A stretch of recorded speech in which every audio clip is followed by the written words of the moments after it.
4 na araw na lang, pasukan na. Sa mga hindi pa nakakabili ng school supplies, price check tayo sa ilang pamilihan bago nyo po yan i-add to cart. At live mula sa Parañaque, may unang balita si Bam Alegre. Bam?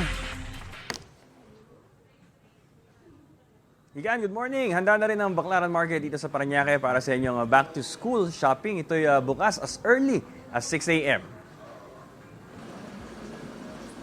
Mabenta ang mga makukulay na mga bag.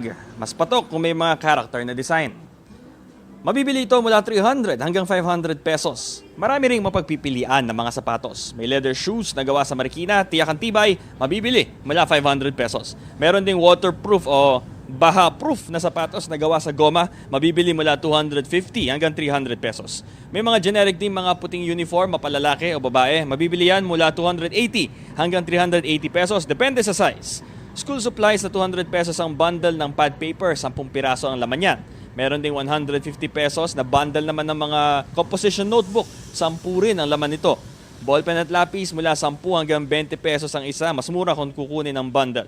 Pencil case, 100 hanggang 150 pesos at maraming mapagpipilian design. At pangkulay mula 65 hanggang 130 pesos, depende sa dami. Pakinggan natin yung pahayag ng ilan sa mga tindero rito. Maganda rin, magagahan din nila pamili dahil pagka oras ng pasukan na ano na rin yan.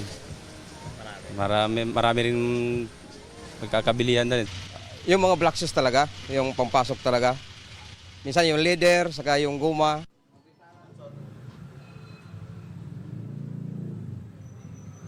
Iga, huwag kalimutan tumawad at humanap na rin ng maaasahang suki para makarami na mabibiling mga back-to-school supplies. Yan ang unang balita mula rito sa Parañaque. Bam Alegre para sa GMA Integrated News. Igan, mauna ka sa mga balita, mag-subscribe na sa GMA Integrated News sa YouTube para sa iba't ibang ulat sa ating bansa.